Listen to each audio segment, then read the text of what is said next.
Here we're being asked to solve. Now that means finding the value for x.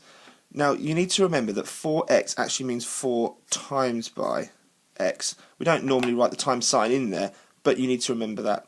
Now some of you may well remember that if you just do the opposite, so the opposite of multiply by 4, if you divide this side by 4, we'll get our answer. But if we use the function machine method, bubble machine, then it's going to make life very easy when we do some of the harder ones in a minute. So if we put x into a circle to start with, right, x has been multiplied here by 4 first of all. There's nothing else happening on this side, so we can now put a bubble in place, and it comes out the other side to be worth 12.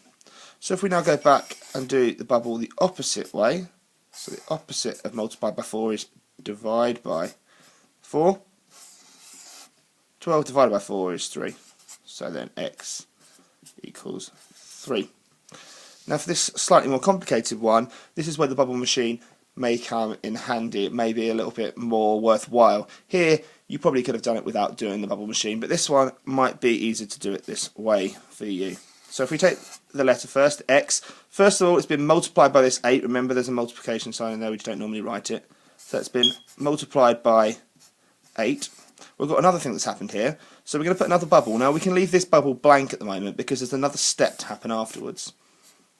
So next we've added on 2. You can always leave this middle bubble blank at the top. So once we've added on 2, we've then got nothing else to happen, so this final bubble we put in place is what comes out the other side, which is 18.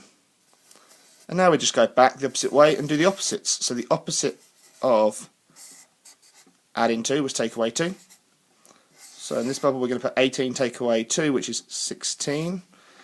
Now the opposite of multiply by 8, which is divide by 8. 16 divided by 8 is 2. So x equals 2.